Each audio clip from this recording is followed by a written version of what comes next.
Some trails were never meant to be walked again. The earth remembers what it should forget. Beneath fallen leaves and creeping moss, the ground keeps a memory. Quiet, buried, patient. And sometimes it calls things back. People mostly. The curious, the lonely, the ones looking for something they can't name.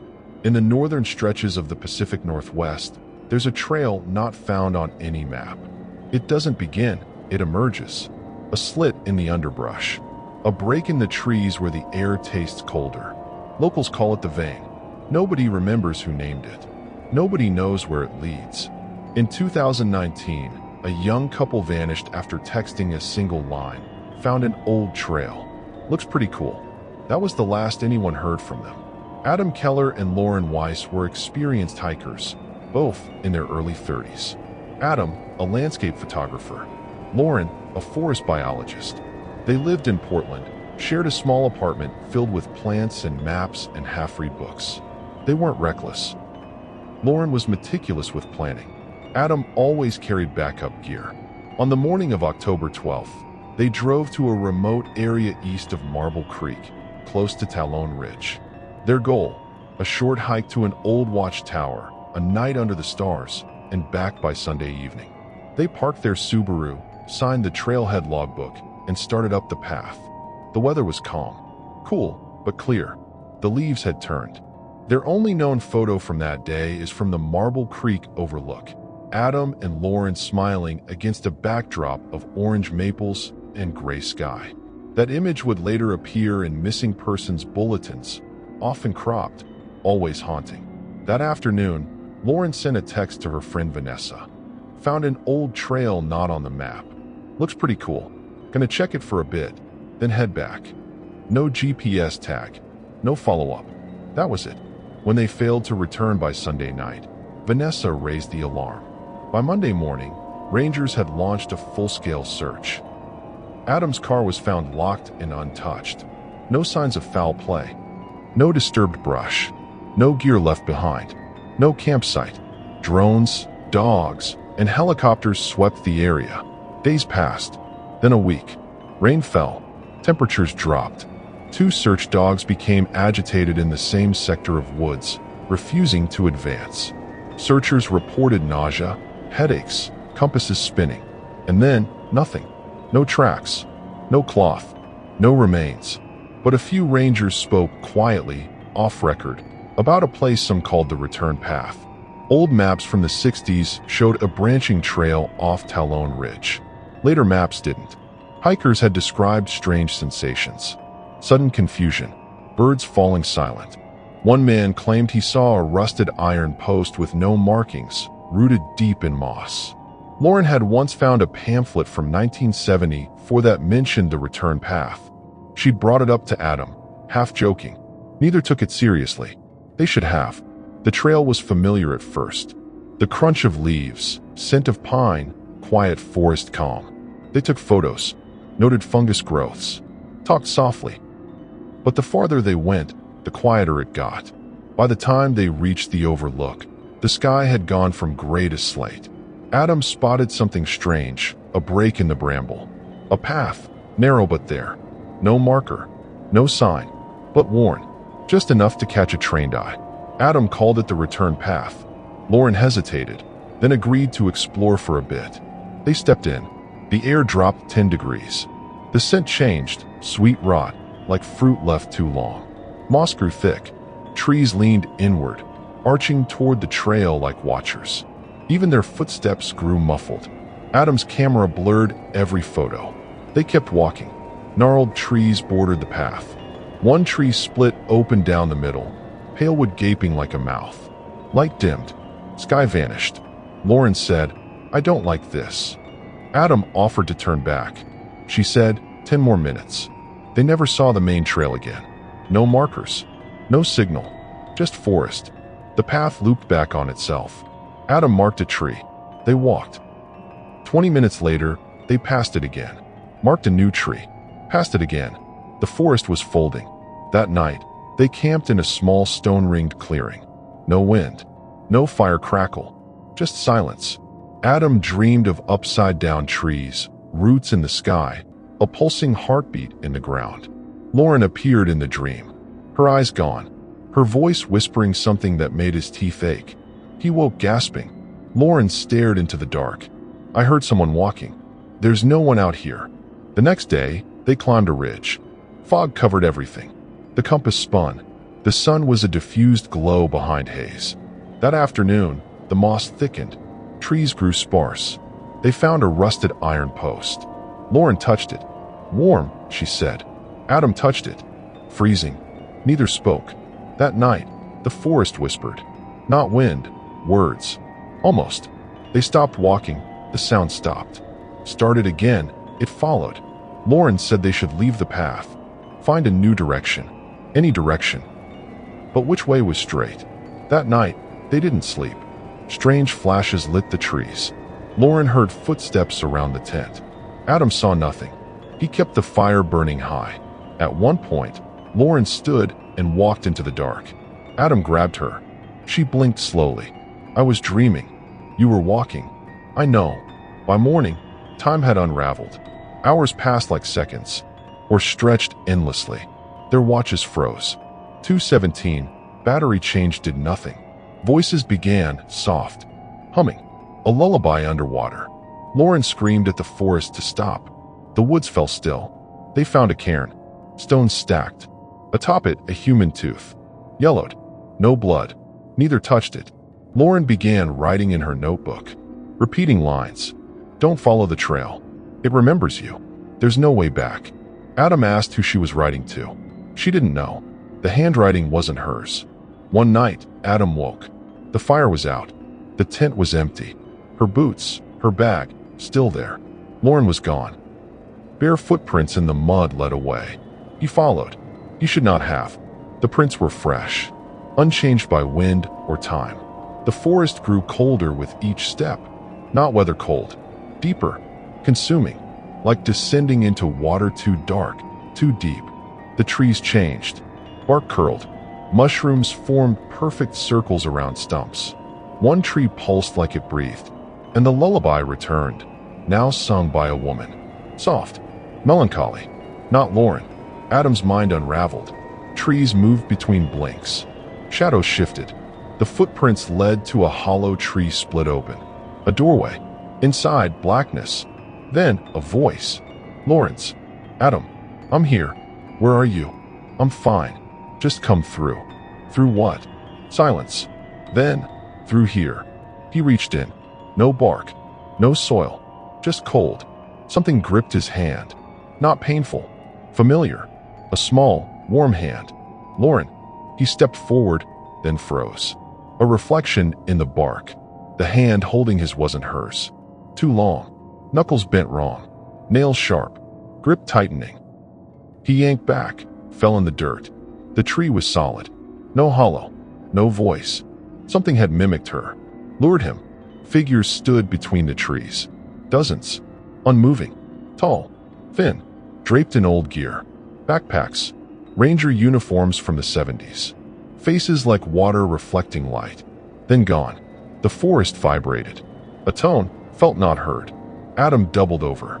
And then laughter, his own voice. He turned. Himself, standing there.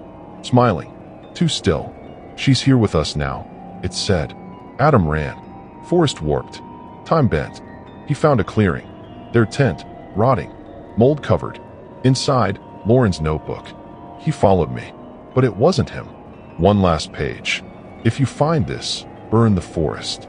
The wind rose. Voices surged. Not words. Screams under whispers. Lauren's voice. "Adam, I don't know what it is, but it's wearing me." She stood before him. Dirty. Pale. Eyes wide. "Don't touch me." Something moved beneath her skin. A ripple underwater. "I can't hold it back." "Run." He stepped forward. "Run." Her jaw cracked. Eyes darkened. Then she collapsed. Adam fell against a tree, sobbing. The forest pulsed. And then it spoke. Not words. Images. Memories. People. All eras. A Boy Scout. A woman with a lantern. A child. A couple clutching hands, walking into the trees. Each faded. Taken. From above, he saw the trail. A perfect circle. No beginning. No end. Just return. 3 weeks later, the search was called off. No signs. No evidence. Online theories spread. Ravines, exposure, wildlife. But those who searched knew better. No predators. No trace. Vanessa, desperate, contacted an ex-ranger, Joel Cantrell. He met her in a diner off Route 20. Said little. But that part of the forest, it changes. You see a trail that's not on the map, don't follow it. Some places remember you. He died 2 months later. Heart failure. Vanessa stopped digging. 5 months after the disappearance, a forest team found a clearing. Once overgrown, now bare.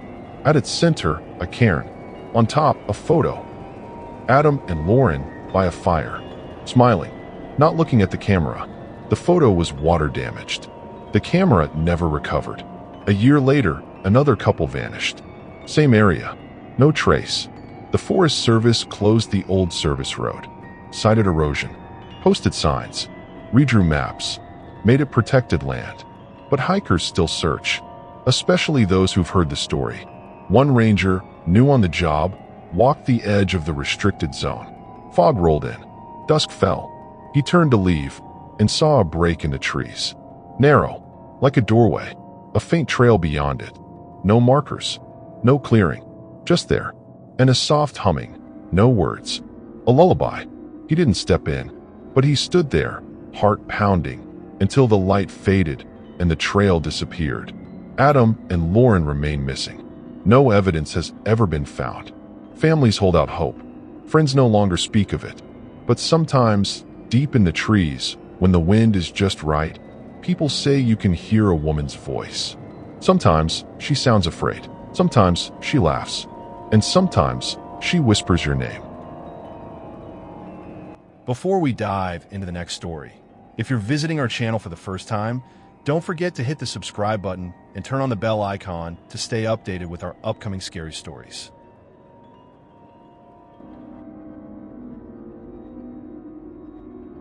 Some trails don't appear until you're already walking them. Some don't exist until they've chosen you. 3 months after Adam and Lauren vanished, another couple unknowingly stepped into the same breathless silence. Kayla Hart and Devin Pierce weren't seasoned hikers, but they weren't amateurs either. Kayla worked nights at a trauma center in Eugene. Devin was a freelance videographer who'd recently started a nature YouTube channel. They'd been dating 2 years. This was supposed to be their first weekend off-grid together. A test. A reset. Something about autumn, Kayla said, made her feel grounded. So they packed light, left the dog with a friend, drove south along the same winding roads, toward Talon Ridge. They never saw the flyers. On the morning of January 18th, they stopped at a diner in Halfbrook. Kayla texted her sister, "We're alive. Eggs overdone. Coffee tastes like battery acid." That was the last message she ever sent. The trail wasn't their destination. Their plan was to find a secluded camping site near Marble Creek. But around 11 a.m., Devin noticed something. Not quite a trail. More like a rip in the tree line. Straight ahead. Narrow. Clean. Like it had been carved rather than cleared. Kayla joked it looked like a glitch in real life. Devin said they should film it. The camera was already rolling. There are 6 minutes of usable footage. It starts with them laughing, then walking. Then the air begins to change. The footage darkens, even though it was mid-morning. No shadows. No bugs. At one point, Devin mutters, "I think I stepped on something soft." The audio starts to flutter. A low tone seeps in, just at the edge of perception, like a note held too long. Then the camera jitters. It cuts off while Kayla is staring at something off-screen. The last frame is her mouth half open. They didn't show up to work on Monday. A friend drove out, found their car parked where it shouldn't be. Past the old Marble Creek Fire Road, well off any active trailhead. A ranger noticed the similarity to the Keller Weiss case. Another couple. Same area. Same strange entry point. But this time, the search started faster. Within 48 hours, there were teams combing the woods. Trained dogs, experienced climbers, heat sensors. Nothing. Until the drone footage. 3 days into the search, a ranger drone picked up a figure in the trees. Standing. not moving, tall, thin, about 300 feet off the main trail. The figure disappeared before ground teams could reach the location. But near the coordinates, they found something else. A boot, torn, laces missing, confirmed to be Devin's. No blood, no drag marks, just sitting there like it had been placed. Beside it, embedded in the dirt, a stone, painted black, with a single symbol scratched into it. No one recognized the symbol. 2 nights later, one of the search volunteers left camp and never returned. His body was found the next morning. No signs of trauma, no signs of struggle, but his watch was frozen. 2:17 a.m. That was the last day the official search operated. Privately, one ranger began her own investigation. Her name was Serena Madsen, 20 years in the Forest Service. No nonsense. Smart. Skeptical. But she'd seen the drone footage. She'd read the Adam and Lauren case. Something wasn't right. She went back on her own, tracked her way toward the last known location. For 2 days, nothing. Just woods, deer prints, normal forest sounds. Then on the 3rd day, she found the path. Or it found her. She wrote in her field notebook, no breeze, no birds, smell of sulfur, trees leaning toward trail. Temp dropped 10 degrees. No echo when I called. She followed it for 45 minutes. When she returned to camp, it was almost midnight. But her watch read 4:02 p.m. She didn't sleep. Couldn't. That night, something brushed the outside of her tent. Not an animal. She was sure of it. A presence. Steady. Intentional. The next morning, her notebook was missing. In its place, a small pile of stones. Each one etched with a symbol. The same symbol found near Devin's boot. Serena left the woods that day and filed for retirement 2 weeks later. She refused to speak publicly, but she did send a package to Kayla's sister. Inside, a thumb drive and a note that read, "Don't go back." It loops.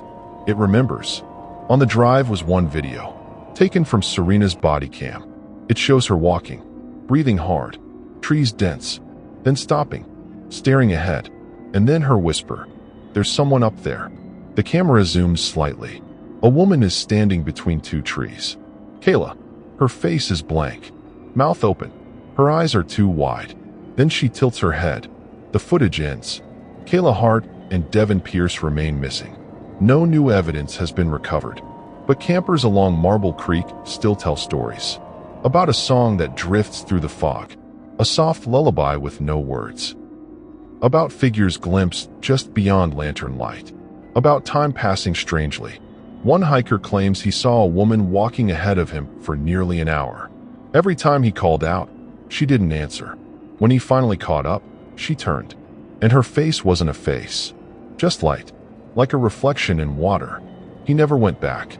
A year passed. A new development. A man named Henry Vale, former firefighter and survivalist, launched a personal search. He'd lost his niece to the forest in 1998. No one connected the dots back then, but Henry did. He mapped disappearances over 60 years. Found a pattern, all within a 6-mile radius near Talon Ridge. All vanishing near January or October. Every 11 years, the disappearances doubled. The cycle was growing. Henry went in alone, live-streamed the trip. He wore a head cam, chest cam, GPS tracker. Everything was backed up. What he captured in those first 2 days seemed normal, until the 3rd night. The stream glitched. A black screen. Then a frame of his face, silent, lips moving without sound. Then nothing. His GPS signal kept moving, circling, spiraling, then stopped. One final text to his brother, "Don't follow me. It's not just the trail. It's what's under it." Search teams were denied entry by the Forest Service. Too unstable, they said. Landslides, risk zones. But unofficially, locals whisper, something's waking up. The forest isn't haunted. It's alive, feeding, growing, learning. Each returner adds to it. Each disappearance opens it wider. And now, even outside its boundary, strange things are being reported. A dog went missing 12 miles away. Found days later, blind, ears bleeding. A hunter saw his own father, dead 10 years, standing by a tree. A group of college kids reported waking up 40 minutes from where they camped. Their footprints showed only half the journey. Their phones recorded whispers while they slept. The government sealed the area last March. They called it conservation. But trail cams in the area still activate. And in more than one, a woman can be seen. Sometimes Kayla, sometimes Lauren, sometimes both. Their face is pale, eyes empty, always just watching. And the timestamp? 2:17 a.m. Some trails don't appear until they've already marked you. Some don't exist until something calls you back. Just remember, when the trees go quiet, when the path appears where none should be, don't step forward. Don't look behind. And if you hear a voice you love say your name, don't answer. It's not them. It never was.